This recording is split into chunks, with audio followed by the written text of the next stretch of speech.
Hello, everybody. Bill Platt here again, and I'd like to talk to you today about uh, the economics of selling products online. And so instead of sitting on Facebook, I'm sitting over on Google, and I did a quick search. Just search for the word journals, and then it brought up the results. Now, these results are important for you to understand. A lot of folks will come along, and when it comes to what kind of journal should we be making, that's a big question because as self-published authors, your goal is to make a journal that people will want to buy because you want to make royalties and you want to make several $1,000s a month from your publishing business. Now, I've actually inquired and had questionnaires put to my customers, and it actually comes out that fewer than 5% of people want to make $10,000 a month. Most people are more than happy making $500 or $1,500 a month from their self-publishing business. So it comes down to goals. What are your goals? Do you understand what your goals is, where you want to reach, and what you would be happy with? Now, I'll tell you what, when I first started, I was going to be happy making $2,000 a month. And then later on, after I had kids and all that good stuff, then I was looking for $3,000 a month. And then a bit later, I was looking for 4,000 a month. And when I hit 4,000 a month, I was like, well, why do I need a job? I'm making more than I am at the job. I'm losing money when I go to work was my mindset. So then my goal was to make 5,000 a month, and then 6,000 a month, and then 7,000 a month, and so I've been growing and growing and growing as far as revenue. Most people are just perfectly content at 500 or 1,500 a month. It really doesn't matter to me. We're all reaching for our own personal goals. Whatever your goals are the right goals to have, as long as you have goals that you can strive for. So that's the important thing. You got to know where you are and where you want to go and set forth a path to help you get there. So that's the thing. You got to know where you want to go with your life, where you want to go with your self-publishing business. And once you know that, then you can make the steps necessary to get yourself to that point of view. Now, I was having a conversation with Di a while ago, Di Hauser, and one of the things that I indicated to her was we want to be in a position where we have as much inventory as possible on Amazon by Christmas. And the reason we want to have a ton of inventory on Amazon before Christmas is because the Christmas shopping season is the end of October, all of November, and December, and then the bargain hunters are shopping in January, or maybe they saw something during their shopping experience for Christmas shopping, that they wanted to buy for themselves, so they make that purchase in January.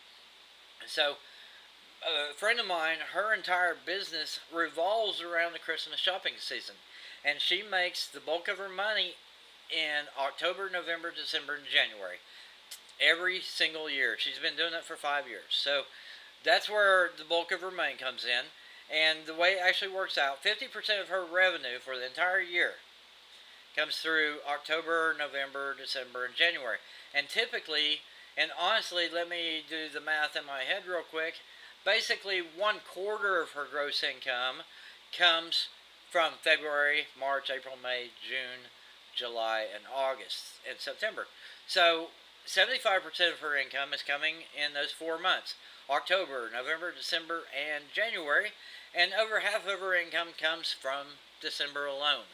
So half of her income in December, another quarter of her income in October, November, and January, and the other quarter of her income for the remainder of the year. So we want to have as much inventory as possible on Amazon by the time of the Christmas shopping season.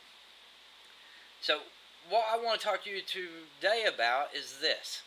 It comes down to providing people the opportunity to buy. People want to buy things. You don't know what they want to buy until they buy it. So with the book a day system, our approach is pretty straightforward. We want to put as much stuff out there for people and let people decide what they want. And then once we have an understanding of what people are wanting to buy, then we can focus on those things that make us the most money. The first step is put a bunch of inventory out there, and then count the winners. And once we know what the winners are, then we focus all of our attention in the future based on what those winners are. So this search result, I did a search for journals inside of Google.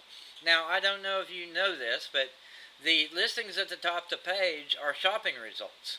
And so Google, on some searches, you'll see like a text ad there, and it'll say ad in a little green box, and that tells you it's a paid ad.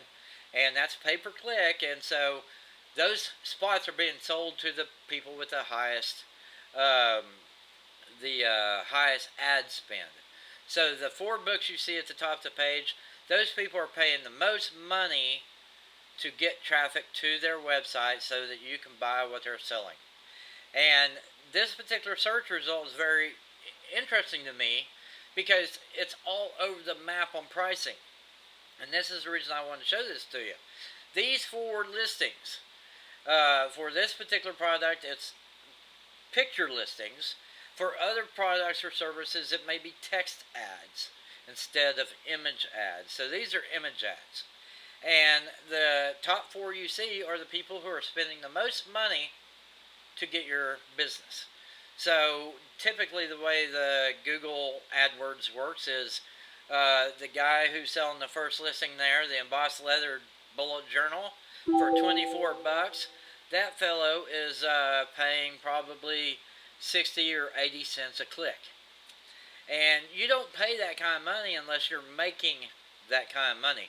Now, the interesting thing, you can come in here and look at this one day, and probably the best way to do this, if you're serious about using paid advertising to drive sales for your product, is to come in here and look at this search result today, and then come back in tomorrow and check and see who's there, and come back the following day and check who's there, and record.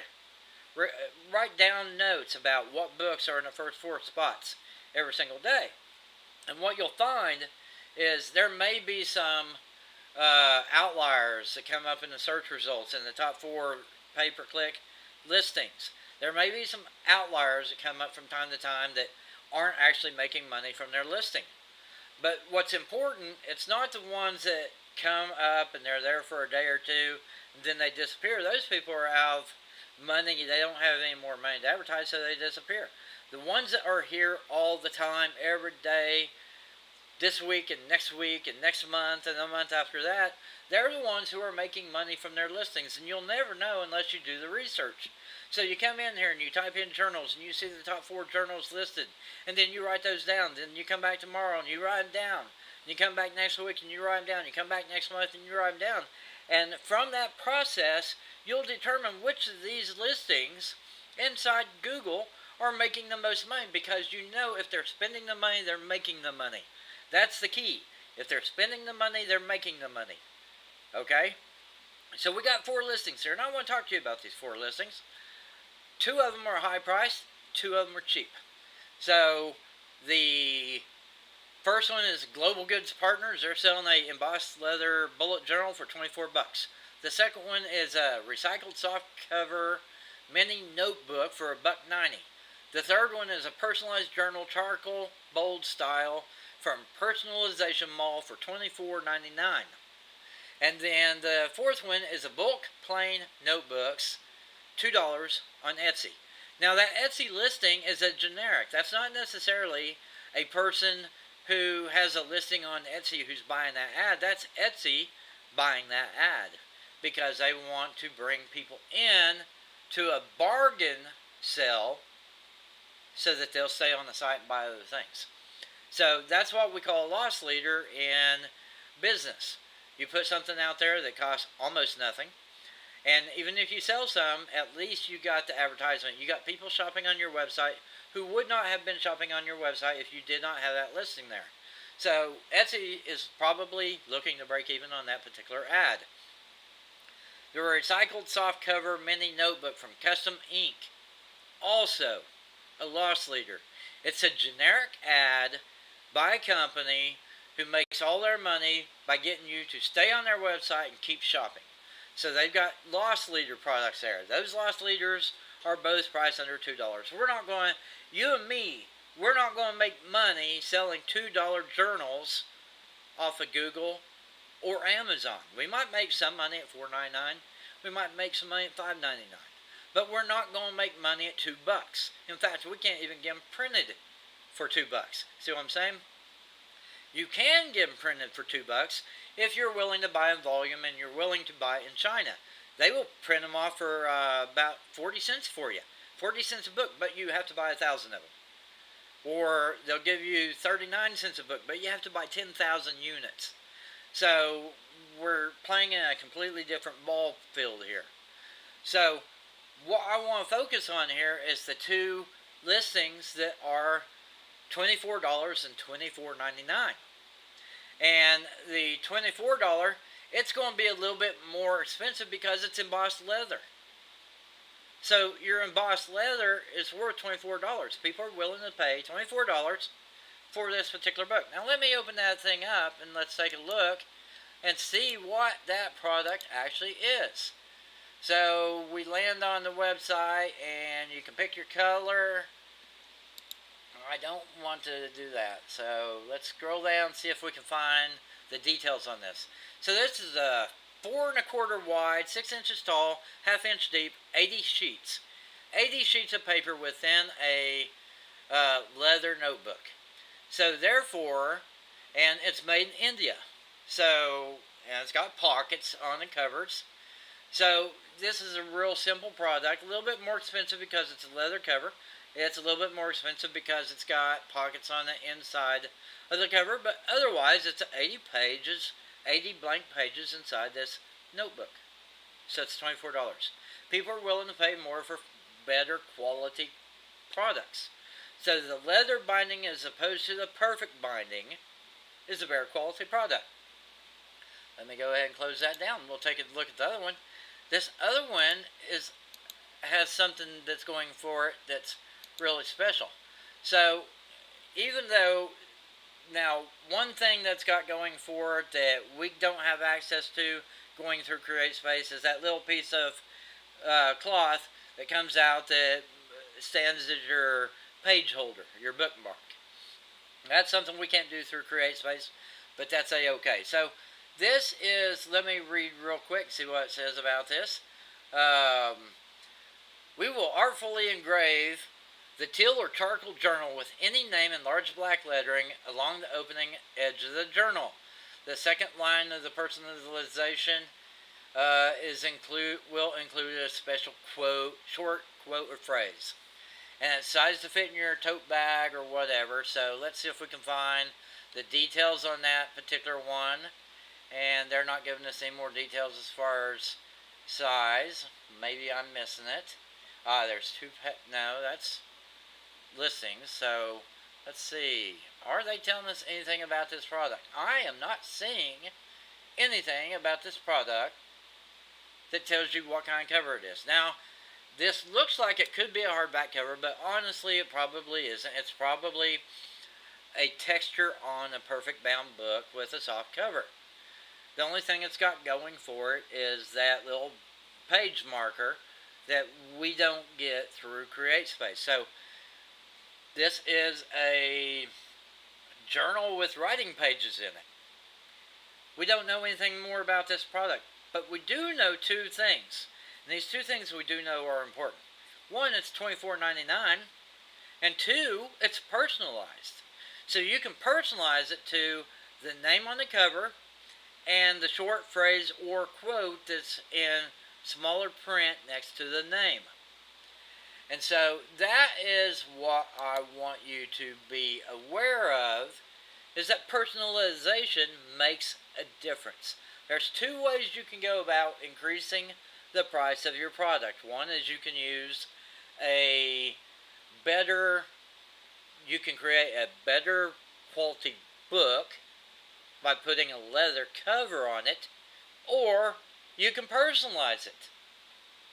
And for you and I, personalization is the way to go.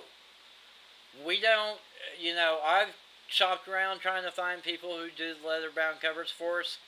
On a print on demand, one book at a time, it's way darn too expensive. They typically want like $30 for a single book. because they understand that they're marketing themselves as a wholesale company, but they're not a wholesale company. They're expecting to reach out to consumers who want to buy one book at a time. And they want to make the maximum amount of profit from somebody who's buying one book at a time. So we don't look at the global goods partners with their $24 leather bound book because we can't replicate that. Don't worry about things you cannot do. Just worry about what you can do to position yourself to make money. So, as a self-published author, we need to sell books. And the way to sell books is to give people what they want. In this case, it's a personalized journal with the name on it, with a quote on it. We can customize the covers and make it special for the person who's making that purchase. And because it seems customized, we can sell it for $24.99. So imagine this, an 80 or 100 page book, and costing on I'll just go with a 100 page book, and approximate based on my memory. If I was to buy that wholesale through my Create Space login, it'll cost me about $2.25 plus shipping.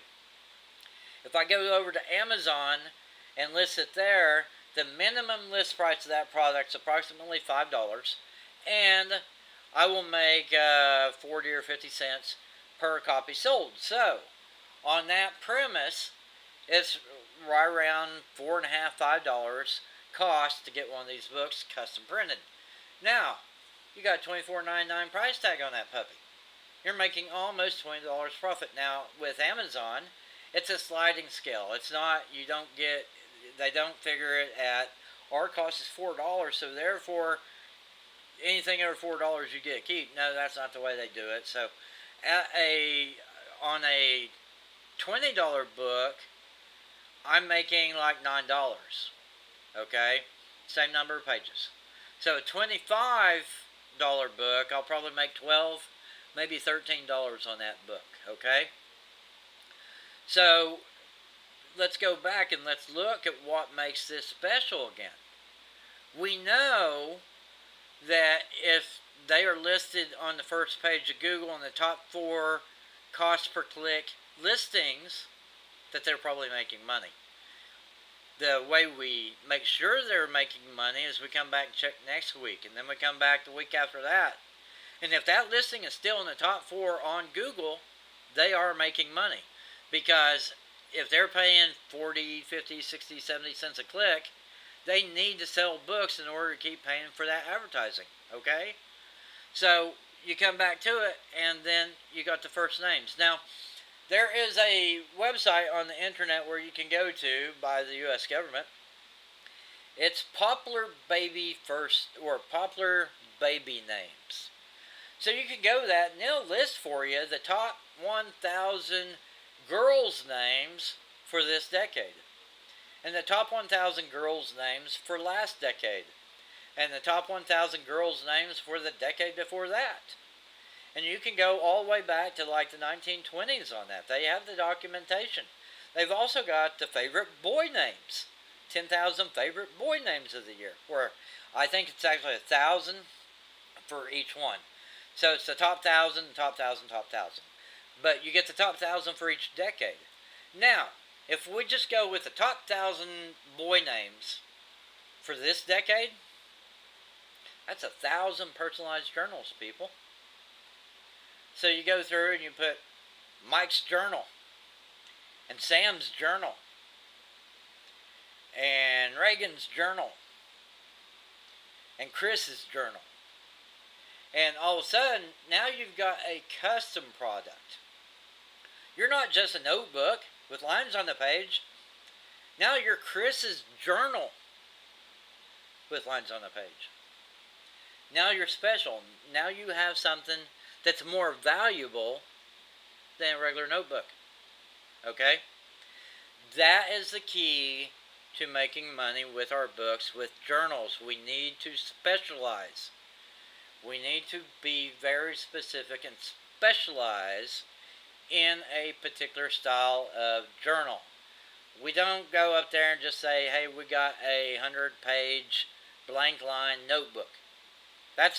You're not going to get anywhere with that. if you customize and specialize. This is Chris's notebook. It's even got his name on the front cover. See where I'm going with this? Now it becomes valuable.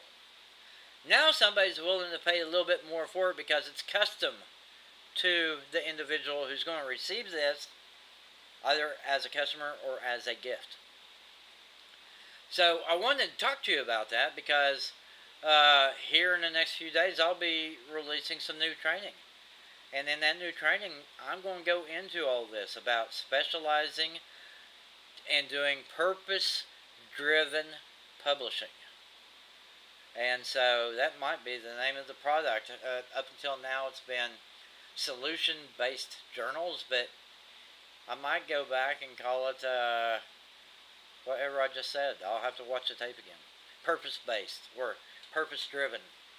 So instead of solution-based, purpose-driven. Purpose-driven journals. So keep an eye out for that training. We will announce it here in the group. But I'm just scratching the surface of this video. Here we are, 21 minutes in, and I've just barely scratched the surface of what is possible.